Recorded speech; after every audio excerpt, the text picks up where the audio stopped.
Salut, salut! On se retrouve encore autour du F84F. Pas forcément que j'aime bien cet appareil, mais il s'avère que je peux encore vous faire une deuxième vidéo de comparaison entre deux outils qui ont pour le coup quelques années d'écart. Le dernier en date en ma possession est le Kinetic. C'est le premier boîtage du Kinetic, et ce Kinetic, lui, est sorti en 2007. Je l'ai acheté directement chez Fifi, donc Euromaquette. Coucou Fifi. C'est le tout premier outil qui a été sorti par Kinetic, qui était une toute nouvelle marque à l'époque. Voilà. Made in China, tatati tatata.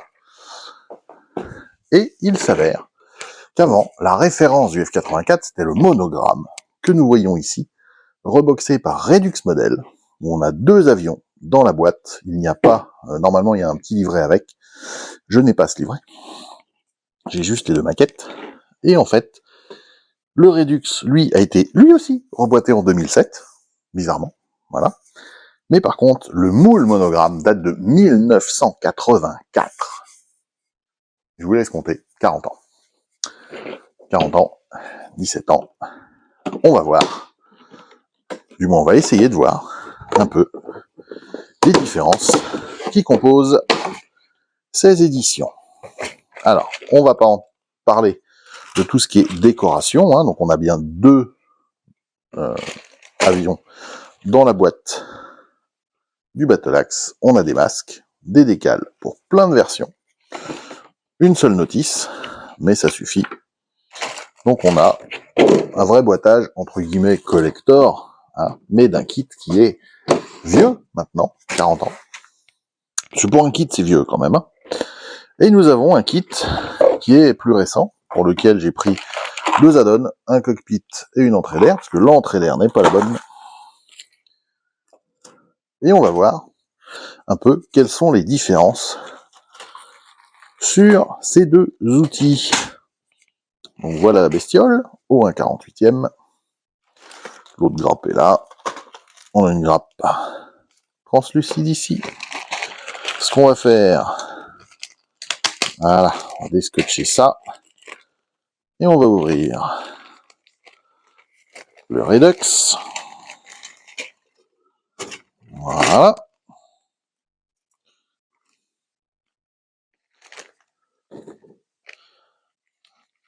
Les pièces translucides, quand on les regarde, sont très similaires. Hop, pardon. Voilà. Ça c'est Kinetic, ça c'est Redux, donc monogramme. On a a priori une meilleure transparence sur le Kinetic et un détail du cerclage de verrière qui semble un peu plus appuyé, donc plus facile peut-être à peindre. Il existe des masques de peinture pour les deux. On voit qu'on a également des pièces supplémentaires sur le Kinetic. Ensuite, au niveau des pièces à proprement parler, là on a une bonne visibilité. On voit que le Kinetic a une gravure en creux assez épaisse, un petit rivetage régulier, là où le monogramme, puisqu'on peut l'appeler comme ça, eh bien, est intégralement en relief. Vous voyez, on est en relief, on n'a pas de rivetage, on a quelques détails qui diffèrent, comme la géométrie de certaines trappes. Donc il m'avait été dit que le Kinetic était le monogramme qui avait été regravé. Et on peut dire que même si l'anneau avant sur le Kinetic est fourni séparément et n'a donc pas la bonne forme, je le répète, c'est pour ça que j'ai une pièce en résine, les formes sont identiques. Identiques. À 3 détails près, mais voilà. Donc, c'est une théorie qui peut effectivement exister. Voilà. Ça peut effectivement être le cas.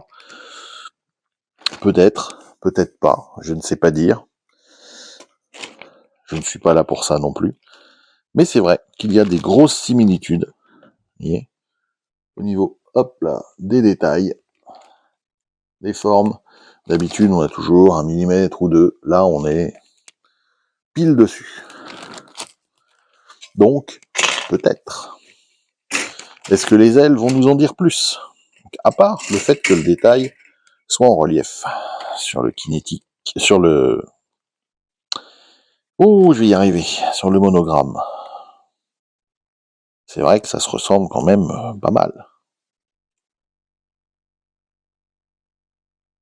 Alors on dira ce qu'on veut, mais le niveau de détail du kinétique, pour un premier moule, puisque c'était leur première réalisation, est quand même bon. Après, c'est vrai que, vous voyez, des détails comme ça, on retrouve exactement les mêmes ici. Ce qui veut dire que les trains en aftermarket, par exemple, pour le monogramme, peuvent aller sur le kinétique. Mais effectivement, à part quelques détails, on dirait vraiment le même avion. Là, on a le cockpit qui est en 2 pièces sur le kinétique. Là, on a le dossier qui est toujours attaché sur le monogramme. Mais c'est vrai que la question est vraiment légitime. Est-ce que ce n'est pas le même moule qui a été regravé? Et quand on compare, donc là on était sur l'intrado des ailes, quand on compare l'extrado, donc l'extérieur, là par contre, c'est très différent. Très différent. C'est-à-dire que la géométrie est la même, mais on a quand même un travail de surface qui est vraiment différent. Ah, on peut pas le nier. Hein. Les aérofreins. Rendez-moi mes aérofreins. Où sont-ils sur cette maquette? Ils sont là. Donc, à comparer les pièces, c'est similaire. Après, c'est normal, c'est le même appareil.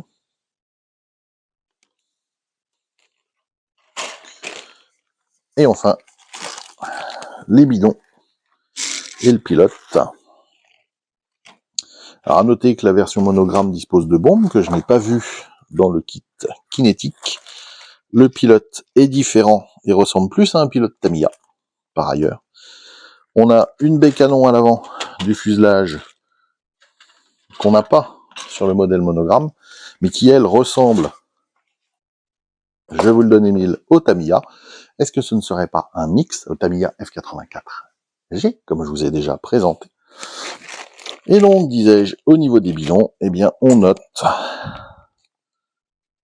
des similitudes quand même assez intéressantes au niveau des proportions, au niveau de la méthode d'accroche, qui est strictement la même.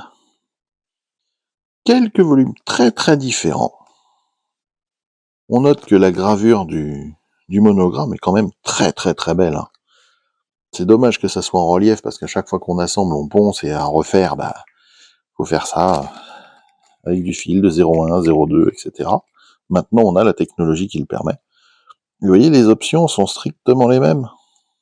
Donc, si je mets côte à côte au niveau des sculptures, on a vraiment l'impression d'avoir été regravé.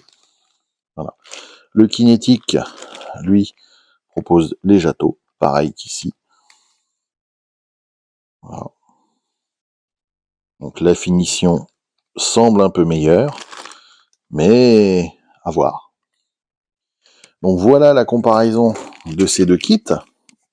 Évidemment, le kinétique est beaucoup plus actuel, beaucoup plus facile à travailler de par sa gravure en creux, qui permet de faire des jus plus facilement. L'exactitude peut être rectifiée au niveau du nez avec l'aftermarket qui nous vient de chez RS, donc sur la gamme Quick Boost. Avec voilà, le petit nez qui va bien. Au niveau du cockpit, j'ai envie de dire, c'est pas pire que le monogramme, puisqu'a priori les détails sont très très similaires. Si on veut se faire plaisir, voilà, on va chez RS, encore une fois en résine. Et là, on a un cockpit qui va bien pour le kinétique, avec tous les détails, et même plus. Voilà, le reste, il existe les roues, il existe tellement d'aftermarket maintenant, j'y reviendrai dans une prochaine vidéo, ou alors elle est déjà passée, donc soyons fous. qu'en fait on peut personnaliser et suivant son niveau de montage. Voilà. Honnêtement, si vous voulez pas vous embêter, prenez le Kinetic. Il est encore en vente aujourd'hui. Il a été reboîté par Italeri aussi, etc. Si vous voulez vous embêter un peu plus, regravez le monogramme et vous aurez grosso modo le Kinetic, d'accord. Mais le monogramme au niveau du tarif est encore très très bon, très très correct. Je ne peux aussi que le conseiller pour ça, parce que si on veut se faire une flotte, par exemple dans le Redux qui se trouve à 25 ou 30 balles, on en a deux. Je crois que le Kinetic ça doit être 20 ou 25 balles minimum. Bon, voilà. Faites votre choix aussi en fonction de votre budget, c'est ça aussi la maquette. Du moment qu'on se fait plaisir, après derrière, le reste de la technique viendra. Merci en tout cas d'être resté jusqu'à la fin de cette courte vidéo sur le 84F. J'espère que vous aurez appris des choses sur ces deux outils. Moi je vous dis à très bientôt pour une autre vidéo comparative. Merci en tout cas à mes abonnés de continuer à me suivre, c'est toujours un plaisir que de vous expliquer des choses comme ça. À bientôt. Ciao ciao.